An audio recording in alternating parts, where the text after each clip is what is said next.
كبسولة وعي، واللي هنتكلم فيها عن حاجة مهمة جدا بنمر بيها في حياتنا اليومية، ألا وهي المشاعر.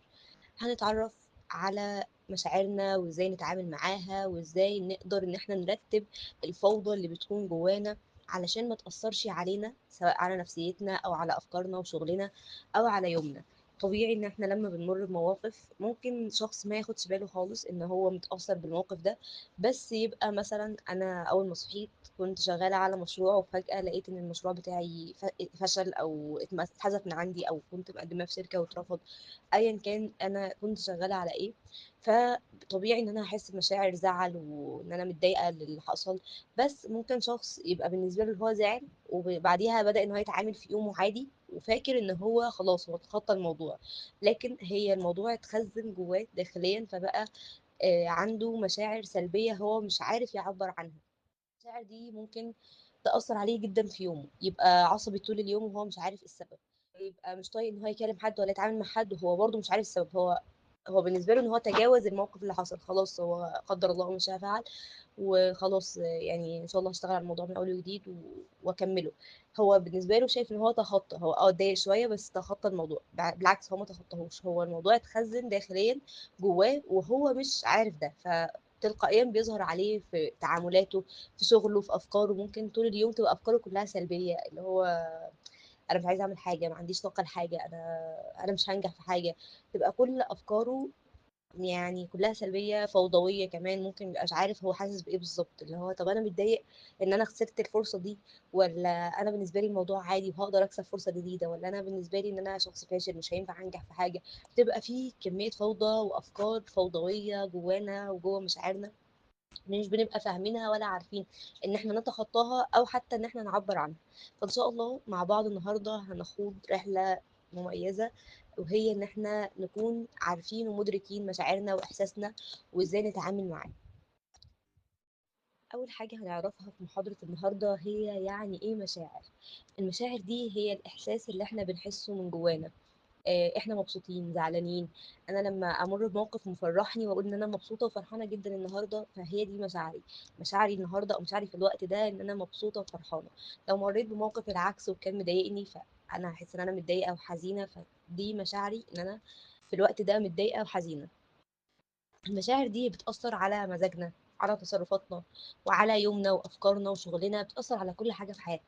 مستحيل شخص يكون مثلا مر بموقف مش كويس وضايقه وخلاه ان هو حزين ويبقى بيتعامل عادي مع الناس، او حتى قادر ان هو يركز في شغله. طبيعي اي حد بيشتغل لو مر بموقف مش كويس او حصلت له ظروف صعبة خلته متضايق وزعلان، فهتكون مؤثرة على نفسيته وهو مش هيعرف يشتغل بشكل كويس، مش هيكون مركز في شغله ابدا، هتكون طول الوقت افكاره عمال تفكره بالموضوع اللي مضايقه. حتى لما اكون شخص متحمس او في حاجه مفرحاه، برضو ما بيبقاش عارف يركز قوي. بس الفرق بين ان انا مش عارفه اركز وانا مبسوط، غير لما اكون مش عارفه اركز وانا زعلان. انا مش عارفه اركز وانا مبسوط، ده من كتر فرحتي مش عارفه اركز في الحاجه اللي انا بعملها قوي، لكن افكاري ايجابيه. انا ممكن اصلا لو ما ركزتش بس كام دقيقه في شغلي تطلع لي فكره اخلي الشغل بتاعي في حته تانية. ليه؟ لان انا اصلا مبسوط واللي هو افكاري كلها ايجابيه، حاسه ان انا عايزه اشتغل، عايزه اعمل حاجه جديده، عايزه اطور من نفسي، عايزه اتعلم. طول ما انا مبسوط كل افكاري ايجابيه، وده هيساعدني. يعني انا الافكار الايجابيه دي مش هتاثر عليا في شغلي او في يومي غير بطريقه ايجابيه، هتخليني انجح اكتر. لكن غير الافكار السلبيه هي بتخليني محبط، مش عايزه اكمل حاجه، مش قادر اصلا ان انا اشتغل. انا لو بشتغل فبشتغل اجبار لان انا مفروض عليا الشغل ده. مش قادرة أفكر بشكل متزن، حاسة إن أنا أفكاري مشوشة. لما بفكر في حاجة إيجابية بحس إن في فكرة تانية بتهاجمها، اللي هو لأ، أنا هقدر أنجح في فرصة تانية، هتجيلي فرصة تانية. لأ، أنت مش هتجيلك فرصة تانية، أنت شخص فاشل. بلاقي الأفكار جوايا أصلا بتتخانق مع بعض، اللي هو أنا مش عارف أقرر أنا شخصيا بمر بإيه أو عايز إيه. المشاعر دي بتكون زي اللغة كده، أنا بتعامل مع العالم الخارجي عن طريق مشاعري، عن طريق ردود أفعالي، عن طريق أفكاري، إحساسي. كل الحاجات دي المشاعر بتأثر عليها. طب يعني المشاعر لو مشاعرنا سلبية أو أفكارنا سلبية، بنسبة كبيرة جدا أنا مش عارفة أتعامل مع العالم الخارجي. ليه؟ لان انا مش هبقى طايقه اتعامل مع حد طول الوقت، هبقى متعصب، انا مش طايق الناس اللي حواليا، مش طايق اتعامل معاهم، مش طايق اشتغل. لكن على عكس تماما ان انا لما اكون مبسوط انا هبقى حابب ان انا اتعامل مع كل الناس. كل ما اشوف حد انا هبقى حابب ان انا افرحه زي ما انا مبسوط وفرحان. ففي فرق كبير بين ان انا تكون مشاعري سلبيه وبين تكون مشاعري ايجابيه وبتساعدني ان انا اكون شخص افضل او اكون نسخه افضل من نفسي. احنا لازم آه نعرف ازاي نتعامل مع مشاعرنا، وازاي نقدر المشاعر السلبية نحولها لمشاعر إيجابية، وده اللي إن شاء الله هنعرفه مع بعض في المحاضرة دي. طيب أنا ليه بعيش مشاعر فوضوية؟ ليه بحس إن أنا مشاعري متلخبطة، مش عارفة أميز أنا حاسة بإيه كويس، أنا مش عارفة أنا مبسوطة ولا الموضوع بالنسبة لي عادي، أو ولا أنا فعلا مش فارق معايا، ولا أنا متضايقة. أنا مش عارفة أميز كل ده، أنا أفكاري فوضوية جدا، كل الأفكار داخلة في بعض، كل الأفكار بتحارب بعض. مشاعري أنا مش قادرة أحس إن أنا مبسوطة ولا زعلانة ولا فرحانة ولا أنا بمر بإيه. ده بسبب حاجة بسيطة جدا، وهي إن الأمور بتختلط علينا. يعني إيه الأمور بتختلط علينا؟ أنا مثلا ممكن أكون مريت بموقف معين، اتخذلت فيه من شخص غالي عليا. لما خذلني قال لي كلمة أو عمل معايا موقف معين، ده الموقف ده مأثر عليا جدا وأثر على نفسيتي جدا. حتى لو اتخطيته، لا، بمجرد ما بمر بحاجة شبهه ببدأ مشاعري بتتأثر بيه جدا، ببدأ أحس بالفوضى اللي أنا كنت حاساها لما الشخص ده خذلني من تاني. ليه؟ لان انا بالنسبه لي مش عارفه احدد انا متضايقه فعلا من الشخص، ولا متضايقه من الكلام اللي هو قاله لي او الموقف اللي هو عمله معايا. ولما بتضايق تاني انا بتضايق علشان بفتكر اللي حصل معايا، ولا انا بتضايق علشان مش عايزه امر بنفس الموقف تاني، ولا انا مثلا متضايقه ان في شخص تاني بيخذلني بنفس الطريقه وبيقول لي نفس الحاجه اللي انا مش بحب اسمعها. فببدا ان انا مش فاهمه مشاعري، انا مش عارفه انا ليه متضايقه دلوقتي، لان ممكن يكون الموقف مثلا مر عليه سنه او اتنين او تلاته، وانا لسه ما زلت بتاثر بيه كانه كان حاصل من شويه. طب انا ليه بتاثر؟ هل بتاثر فعلا علشان الموضوع لسه مأثر عليا وانا لسه بفتكر الموقف ده، بتأثر اصلا علشان مش عايزه اعيش نفس الشعور تاني بس انا مش فاهمه ده جوايا؟ فانا لازم اول حاجه احتاج ان انا اعملها ان انا اميز بين الشعور او المشاعر الحقيقيه اللي انا عايشاها، وبين المشاعر اللي انا بحسها بسرعه، اللي هو حد قال لي كلمه ضايقتني، ده رد فعل سريع. رد الفعل السريع اللي انا اخدته ان انا اتعصبت واتضايقت واخدت جنب لوحدي، ده رد فعل سريع. ايه بقى رد الفعل الحقيقي اللي هو جوايا داخليا؟ انا هقعد مع نفسي، هبدا ارتب الفوضى اللي جوايا. ممكن شخص يرتبها كده في دماغه، ممكن شخص تاني يجيب ورقه وقلم. انا عايزه اتخطى الموقف ده خلاص، ولازم ان انا اتخطاه، مش هينفع افضل اعايش بنفس المشاعر دي تاني، انا مش عايز افضل اعاني من نفس المشكله. فانا هجيب ورقه وقلم ولازم اوجد حل للموضوع ده. فهبدا ان انا حاسه ان انا متضايقه علشان في شخص خذلني في يوم من الايام وعمل معايا موقف واحد اتنين تلاته، هكتب. انا في شخص تاني قال لي نفس الكلمه اللي بتضايقني وبتوجعني، هكتبها. إيه اللي بيضايقني؟ هبدا اسال نفسي انا ايه اللي بيضايقني من الكلمه دي؟ ان هي بتفكرني بالموقف اللي حصل معايا بس، ولا ان انا خايفه امر بنفس التجربه تاني، ولا مثلا ان انا خايفه اترفض، خايفه الناس ما تحبنيش، خايفه مثلا ان انا ما اكونش شخص مرغوب في وجوده. فانا هبدا احلل المشاعر اللي جوايا، ابدا احلل نفسي ومشاعري انا، ايه الافكار اللي بتجيلي تجاه الموقف ده او تجاه الحاجه اللي خلت الفوضى دي تحصل جوايا، علشان اقدر اوصل للمشاعر الحقيقيه اللي انا حاساها، مش المشاعر الوهميه اللي انا عقلي او جسمي اداهالي كرد فعل. اصلا هو مش حقيقي، هو مجرد ان انا، يعني مثلا لما شخص بيكون اترفض كتير جدا في حياته، فلما شخص يجي يقول له كلمه بسيطه جدا تحسسه ان هو ممكن يترفض، ممكن يتعصب جامد ويكسر الحاجات اللي حواليه، واللي هو لا انتوا غلطانين انا مش كده، ويفضل ان هو يتعصب ويدي رد فعل اصلا ملهوش علاقه بالموقف. يكون رد فعل اللي هو اللي قدامه يقول له انت ليه كل ده، الموضوع مش مستاهل. بس الموضوع مستاهل جواه. ليه؟ لان هو اترفض كتير جدا، هو خايف تاني يترفض. ممكن هو فاكر ان الكلمه ضايقته، لا انت ازاي تقولي كده، بس المشاعر الحقيقيه اللي جسمه وعقله خفيها عنه هو ان هو خايف يترفض. فلما احلل كل حاجه بتحصل جوايا، الافكار بتاعتي، احساسي، ابدا ان انا حاسه ان انا متضايقه، حاسه ان الموضوع مش فارق معايا. انا ممكن احس بكل المشاعر دي في نفس الوقت، في وقت واحد. انا متضايقه، لا بس انا الموضوع مش فارق معايا قوي يعني، لا بس انا حاسه ان انا الموضوع مضايقني شويه، او انا مش عايزه امر بنفس الموقف تاني. لما ابدا ان انا احلل كل الحاجات دي واكتبها، هساعد نفسي ان انا اوصل للمشاعر الحقيقيه اللي جوايا، فبالتالي هقدر ان انا اعالجها بكل سهوله. ازاي اقدر ان انا اكون واعي بمشاعري وفاهم مشاعري وفاهم انا بمر بايه؟ زي ما قلنا من شوية ان انا لازم علشان يكون عندي وعي بمشاعري لازم اقدر ان انا احللها كويس، وعشان احللها كويس لازم امشي على خطوات منظمة علشان اقدر ان انا اوصل فعلا لان انا افهم نفسي وافهم مشاعري بشكل صح، فاقدر ان انا اتعامل معاها بالشكل الصح.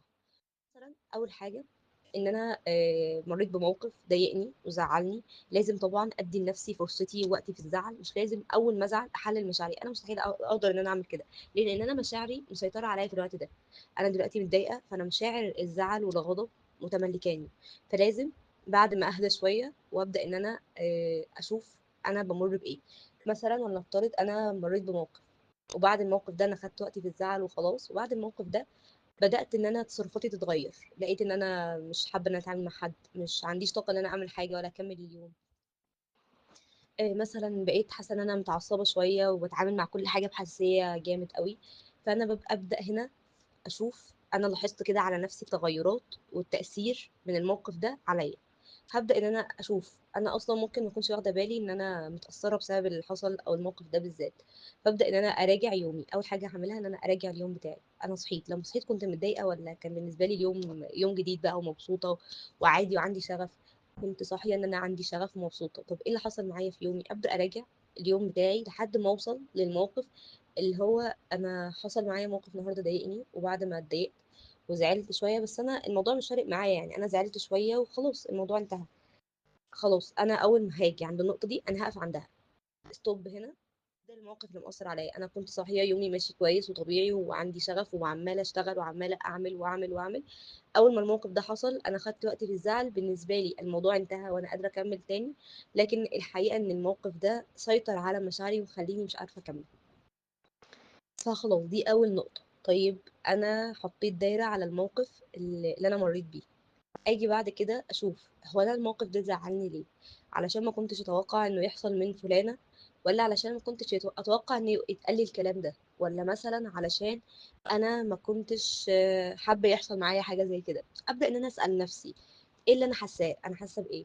حاسه ان انا كنت متضايقه شويه بس الموضوع بالنسبه لي عادي. طيب الموضوع بالنسبه لي دلوقتي عادي.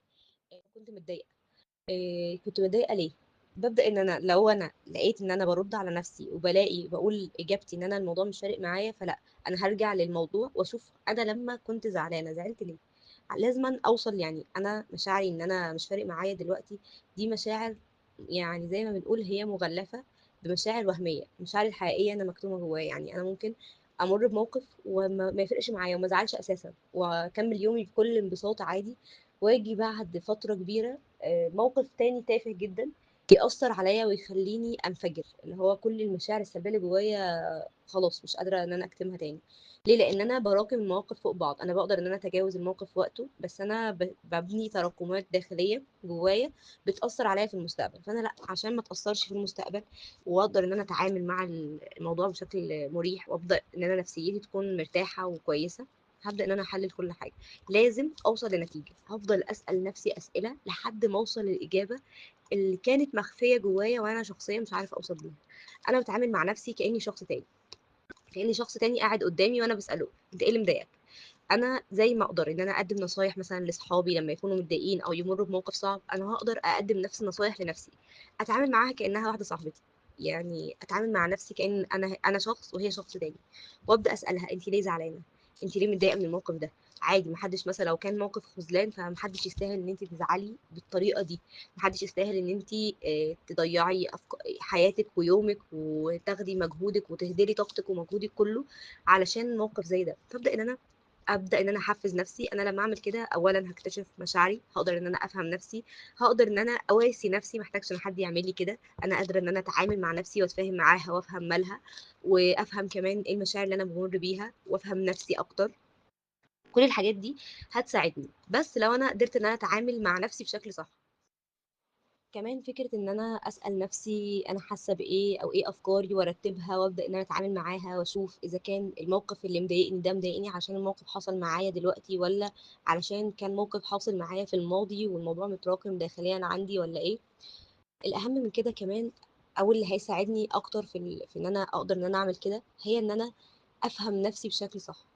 يعني مثلا انا بقدر ان انا اواسي صحابي، بقدر ان انا اكون جنبهم لما يكونوا متضايقين. لو ما قدرتش ان انا اقول لهم حاجه تهون عليهم، ما بعرفش ان انا اقول كلام يهون، لكن قادر ان انا اكون جنبهم. قادره ان انا مثلا اقول لها انا معاكي، انا جنبك، ما تخافيش، كل حاجه هتعدي. انا ابسط كلمه اقدر اقولها لها ان كل حاجه هتعدي، ما تقلقيش. فانا اقدر ان انا اعمل ده مع نفسي، زي ما انا بقدر اقدم لغيري المواساة، وبقدر أقدم لغيري طاقة إيجابية تخليه يتجاوز المواقف اللي هو بيمر بيها وبتكون حزينة أو سلبية. أقدر أقدم ده لنفسي عن طريق إن أنا أتعامل مع نفسي كأنها شخص تاني.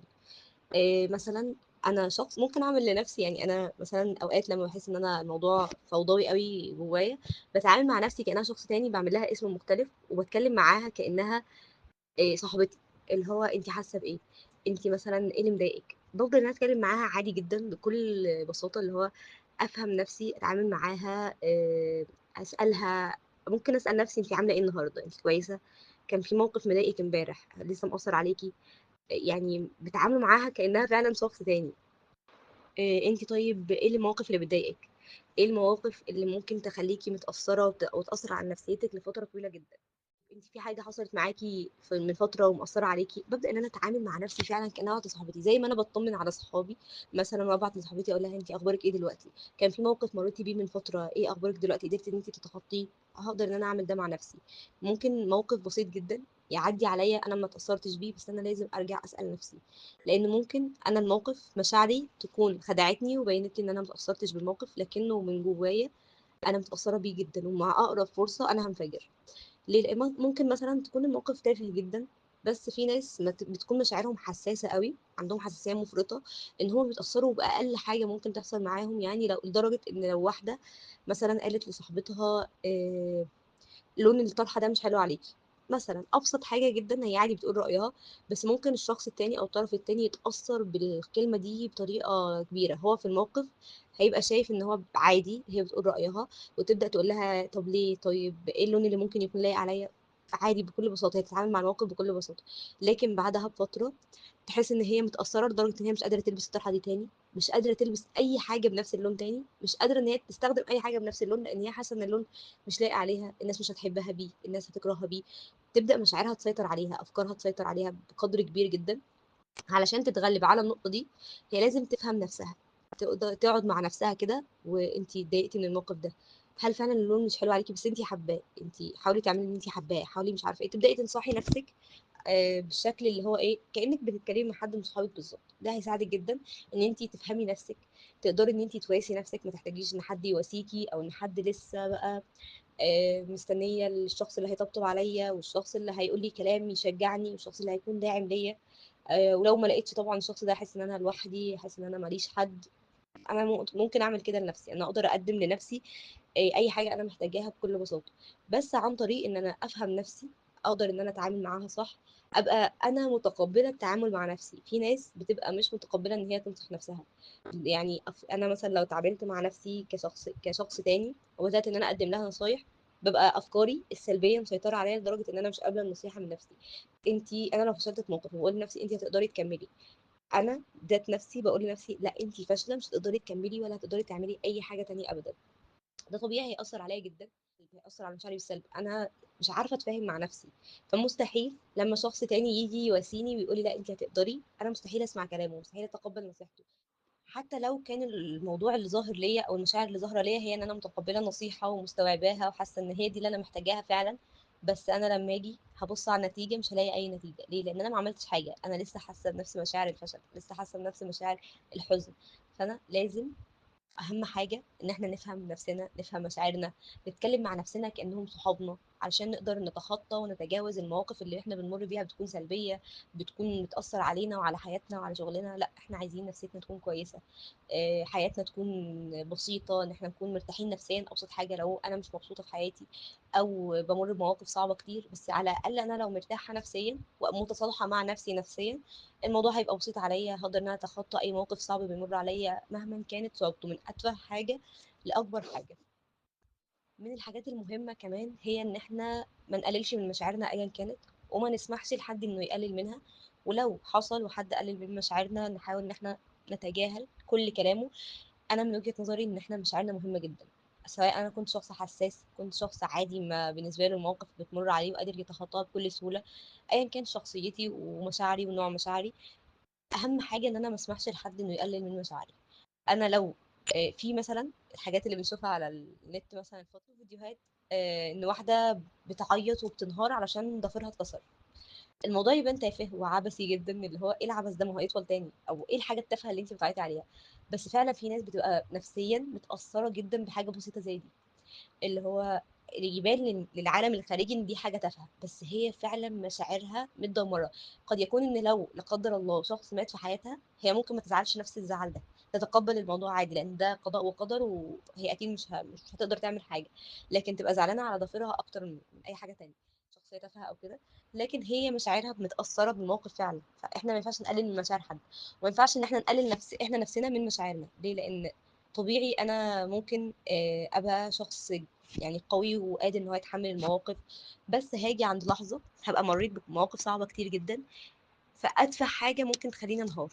هو يبان ليا وللي حواليا ان انت بتنهار على حاجه تافهه، ده انت كنت صامت في مواقف صعبه اكتر من كده. علشان انا كنت صامت في مواقف صعبه اكتر من كده، طاقتي خلصت، تافه، انا ما قدرتش خلاص اتمالك مشاعري تاني، ما قدرتش ان انا اسكت تاني.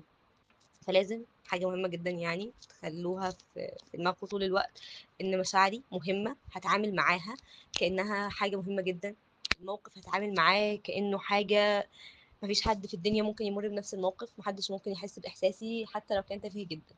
ما خليش حد يقول لي يا عم انت تافه ليه كده، يا عم انت إيه اللي التفاهه اللي انت فيها دي، او الموقف مش مستاهل كل ده. هو مستاهل في نظري، مستاهل جوايا، هتعايش معاه.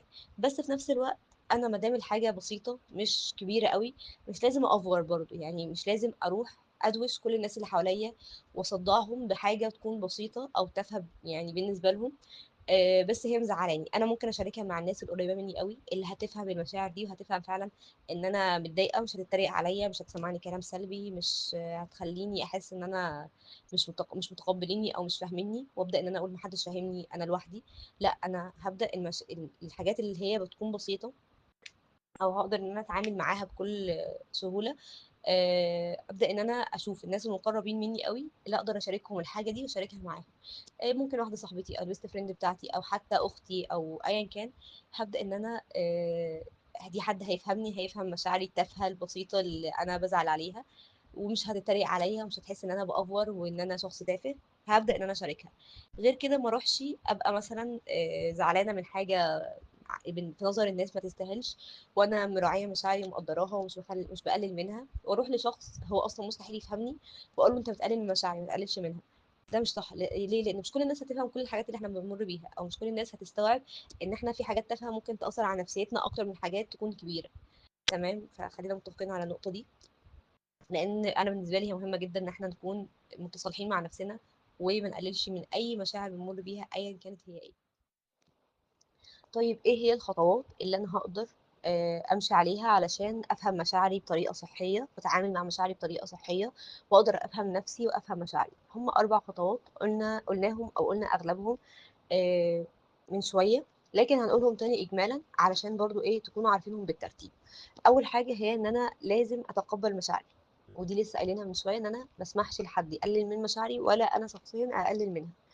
تمام، فانا لازم اتقبل مشاعري مهما كانت ايه، مهما كانت تافهه في نظري او في نظر اللي حواليا، لازم اتقبلها واتعامل معاها كانها حاجه كبيره جدا.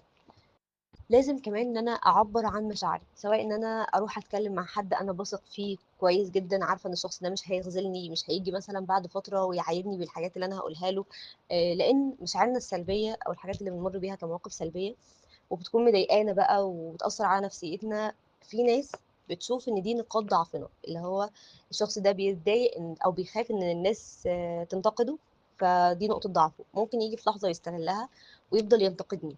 هي ممكن ما تكونش نقطة ضعف، هو عادي موقف وضايقني، مش شرط ان هي تكون نقطة ضعف، بس في ناس تانية بتفهمها ان هي دي نقاط الضعف بتاعتنا فيستغلوها. فاحنا لازم لما نتكلم او نحكي نحكي في لحد واثقين منه، واثقين فيه كويس جدا، عارفين ان هو مش هيخذلنا، مش هيجي مثلا لو الشخص ده حصل بيني وبينه مشكله وبدانا ان احنا ما نتكلمش او ايا كان يعني اللي حصل، او بعدنا مثلا هو انشغل في حياته مثلا او كده، فما جيش ما بقاش خايفه مثلا طول الوقت ان الشخص ده يحكي الاسرار اللي انا قلتها له، او يستغل الحاجات اللي انا كنت بحكيها له ويروح يضايقني بيها مثلا، او يقولها لناس تانية، او ايا كان الموقف اللي ممكن يعمله معايا. بس انا لازم لما اتعامل مع حد اكون واثقه فيه. انا اتعامل مع واحده صاحبتي لازم أنا اكون واثقه فيها كويس، عارفه ان هي مش هتخذلني، ولو مثلا حصل بينا مشكله كبيره جدا هي مستحيل تطلع اسراري لاي حد مهما كان اللي حصل بينا ايه. فلازم دي اول حاجه، ان انا اعبر عن مشاعري عن طريق ان انا احكيها لحد او اتكلم مع حد. تاني حاجه، انا ما عنديش حد اتكلم معاه، ما عنديش صديقه مقربه ليا، ما عنديش مثلا اي شخص اثق فيه الثقه اللي تخليني اروح اتكلم معاه واحكي له عن اسراري وعن مشاعري وانا حاسه بايه وكل الكلام ده. في طريقة تانية هي سهلة جدا، هي ان انا اكتب المشاعر اللي انا حاساها. هجيب ورقة وقلم زي ما قلنا، انا هفنط المشاعر اللي انا حاساها وابدا اتعامل معاها. في طريقة تانية ان انا هفضفض لنفسي عن طريق الكتابة، اللي هو انا هحكي الموقف، مش مجرد ان انا بفسر او ببدا ان انا اشوف الحاجات اللي في افكاري او مشاعري اللي انا حاساها بس. لا، انا بحكي الموقف وبحكي الاحساس اللي انا حسيته، وبحكي بعد كده ببدا ان انا احلل بقى المشاعر اللي انا حاساها وافكاري لحد ما اوصل للمشكلة واحلها. تمام. فاحنا هنا عندنا طريقتين، هي ان انا اكتب او اتكلم مع حد. ومش شرط ان انا اكتب كده اللي هو اكون كاتب علشان اكتب مشاعري، لا، انا ممكن اكتبها بابسط طريقه جدا بالعاميه كمذكرات شخصيه لنفسي، بعبر عن مشاعري وعن احساسي وعن اللي انا بمر بيه وكل الحاجات. بعد كده لما ماشي مثلا بقعد فتره انا ببدا ان انا افهم نفسي، خلاص انا فهمت ان انا المواقف دي بتضايقني، حددتهم. يعني انا مثلا ولنفترض انا مثلا شخص بيكره الانتقاد، فانا عرفت ان انا شخص ما بيحبش الانتقاد، اي حد بينتقده وده بيسبب له مشاعر سلبيه. شخص مثلا بيحب ان الناس اللي حواليه تدعمه بشكل مستمر ويقعدوا ان هم يحفزوه على الحاجات اللي هو بيعملها. فخلاص انا فهمت نفسي، فهمت ان انا الحاجات دي بحبها وفي الحاجات اللي انا بكرهها وما بحبش ان هي تحصل لي، وابدا ان انا احددها. ابدا بقى بعد ما انا عرفت الحاجات اللي جوايا او فهمت مشاعري، فهمت ايه اللي بيضايقني وايه اللي بيفرحني، اشتغل على الحاجات دي. همسك حاجه حاجه واشتغل عليها. الموقف اللي بيضايقني هبدا اشتغل عليه واعرف ان انا اعالجه ازاي، سواء اعالجه جوايا او اعالجه ان انا ما اخليش الناس تعمله لي، او اوصل للناس اللي حواليا ان انا مش بحب الحاجه دي، فبالتالي هم هيتفهموا ده وهيبداوا ان هم يبطلوا يعملوها او يتجنبوا ان هم يعملوها على الاقل قدام. ابدا لما انا ابدا ان انا احط حدود في ان الشخص ده مثلا بيهزر معايا هزار تقيل وانا دي حاجه بتضايقني، انا اكتشفت مع نفسي ان دي حاجه بتضايقني، فهحط حدود للشخص ده ان هو دي حاجه بتضايقني. سواء هقول له ده مباشر ان اللي انت بتعمله ده بيضايقني ويا ريت ما تعملوش تاني، او هقولها له بطريقه غير مباشره. مثلا واحنا مثلا بنتكلم في موضوع معين عن مثلا بنحب ايه وبنكره ايه، فممكن اقول ان دي حاجه انا بكرهها. الشخص التاني لو بيستوعب او فهم ان انا بقول ان دي حاجه بكرهها فمش هحب ان هي تتعامل معايا تاني، فهيبطل ان هو يعملها. المهم ان انا هشتغل على الحاجات اللي انا اكتشفتها في نفسي، سواء كانت سلبيه او ايجابيه. لو حاجه ايجابيه هطورها، ولو حاجه سلبيه هبدا ان انا اشوف حلول ليها. سواء لو كانت بتحصل من الناس هبدا ان انا احاول احط حدود للناس دي عشان ما يعملوهاش تاني. لو بتحصل مني انا شخصيا ابدا ان انا اوجد ليها حل علشان انا نفسي ما اقدمهاش او ما اعملش الحاجه دي لنفسي واثر على نفسيتي واتعب نفسي. اخر حاجه معايا، ان انا لما احس ان انا متوتره او مضغوطه او متعصبه او مريت بموقف مش كويس، ابدا ان انا اعمل حاجه تفرحني او اعمل حاجه تهديني. احنا لما بنتعصب او بنغضب بنغير مكاننا، دي اول حاجه بنعملها ان احنا نغير مكاننا. فانا مثلا اتوترت او اتعصبت بروح ايه اغير المكان اللي انا قاعد فيه. انا مثلا لو نايمه اقوم اقعد، لو انا مثلا في مكان اقوم اتحرك فيه. ما المهم ان انا اغير مكاني، لو قاعده في اوضه ادخل اوضه تانية. ده اولا هيهديني شويه، هيقلل التوتر عندي. فهبدا ان انا ايه احس ان انا قادره اتعامل، خلاص انا هديت، انا بقيت احسن. كمان ان انا ممكن اتعامل ان انا اتامل لو بحب التامل او كده. ممكن اشوف مكان او بلكونه واقعد كده اتامل فيها شويه، او حتى اشوف اي اماكن طبيعيه، مش شرط ان انا اتامل في النجوم والسماء بس. اشوف مع اماكن طبيعيه. لو انا مثلا شخص بيحب الطبيعه وكده ممكن اروح المكان اللي انا بحب اقعد فيه واقعد شويه لحد ما اهدى. اخد نفس عميق، احس ان انا كده اللي هو ايه بطلع الطاقه السلبيه اللي جوايا عن طريق التنفس، فببدا ان انا اهدى شويه. او بعمل حاجه تفرحني، يعني مثلا انا لو شخص بيحب الاكل فهبدا ان انا اقوم اعمل لنفسي اكله تفرحني، ويستحسن ان انا اعملها لنفسي. يعني مثلا ممكن شخص يطلب اكل، اللي هو انا بحب الاكل فهطلب اكل، بس الاحسن ان احنا نعملها لنفسنا. ليه؟ لان لما نعمل احنا الحاجه بنفسنا هنفرغ الطاقه السلبيه اللي جوانا واحنا بنعمل، فهيساعدنا ان احنا بنعمل حاجه تفرحنا تبسطنا، نساعد نفسنا بيها، وفي نفس الوقت انا لقيت حاجه اطلع الطاقه السلبيه اللي جوايا، او زي ما بنقول افش اللي فيها. فاحس ان انا اهدى اكتر بكتير من ان انا مجرد اعمل حاجه انا بحبها وخلاص. دي الحاجات اللي ممكن تساعدنا ان احنا نهدى لما نتعصب او نتوتر في نفس الوقت، وهتساعدنا بعد كده ان انا اي موقف هيعصبني انا هعرف اتعامل معاه ازاي. انا مش هتعصب، مش هنفعل على حد، مش هطلع طاقتي في حد، بس انا اول ما اتعصب هاخد جنب لوحدي وابدا اشوف ايه الحاجات اللي بتفرحني او تبسطني، وابدا ان انا ايه اعملها علشان اهدى. ده كان موضوع محاضرتنا النهاردة، هو إن إحنا نفهم مشاعرنا ونعرف نتعامل معاها بشكل صحيح علشان نكون حاسين بسلام نفسي، نكون فاهمين نفسنا وفاهمين إحنا بنحس بإيه وقادرين إن إحنا نكون مرتاحين نفسيا، في نفس الوقت نحس إن إحنا مبسوطين وسعداء وعارفين هنتعامل مع نفسنا إزاي. عامة فهم المشاعر وفهم إن إحنا نتعامل مع نفسنا ونصاحب نفسنا ونتعامل معاها كأنها شخص فعلا حقيقي عشان نفهمها ونقدر نتعامل مع الحاجات اللي بتضايقنا واللي بتفرحنا. ده حاجة مهمة جدا، هيخلينا طول الوقت حاسين ان احنا مرتاحين نفسيا مبسوطين، قادرين نفهم احنا عايزين ايه وايه اللي مش عايزينه. محدش يقدر يفرض علينا حاجة احنا مش حابينها، ولا نروح مكان واحنا مش مرتاحين فيه. هنبقى فاهمين انا لما بروح المكان ده بتضايق او بحس ان انا مخنوقة، ده معناه ان انا مش مرتاحة في المكان ده، مش مرتاحة مثلا وسط الناس اللي انا موجودة معاهم. فهبدأ ان انا افهم نفسي وافهم ايه المواقف اللي بكون متضايقة فيها وايه المواقف اللي بكون مبسوطة فيها. هابدأ إن أنا ما أعملش حاجة أنا مش هاكون مرتاحة فيها نفسيًا، هتكون ضاغطاني أو ضاغطة على مشاعري أو على أفكاري. أبدأ إن أنا أتجنب الحاجات دي. ففهم المشاعر أو فهم نفسنا دي حاجة مهمة جدًا، جدًا، هتخلّينا يعني بنسبة 90% هنكون مرتاحين في حياتنا، أو على الأقل لو مرّينا بمشاكل أو ظروف صعبة هنكون نفسيًا إحنا هاديين وقادرين نتعامل مع أي موقف أيًا كان هو إيه. لمّا نفهم نفسنا هيكون عندنا ثقة أكتر أو أكبر في نفسنا، هنقدر إن إحنا خلاص عارفين إحنا عايزين إيه وفاهمين نفسنا كويس، فمش هنحس إن إحنا خايفين في مواقف معيّنة، مش هنحس إن إحنا مش واثقين في نفسنا، مش واثقين في قراراتنا أو في رأينا. ففهم المشاعر دي حاجة مهمة جدًا ويومية بنمُر بيها بشكل يومي، فلو ما فهمناهاش هنكون بنواجه صعوبات كتير جدًا في إن إحنا نتعامل مع اللي حوالينا وفي حياتنا. طول الوقت هنبقى مشاعرنا سلبية وحاسين إن إحنا مضغوطين وقد إيه المواقف صعبة، وقد إيه أنا باتخذل يوميًا من الناس اللي حواليّا عشان بيقولوا كلام بيضايقني أو عشان بيعملوا حاجات بتضايقني.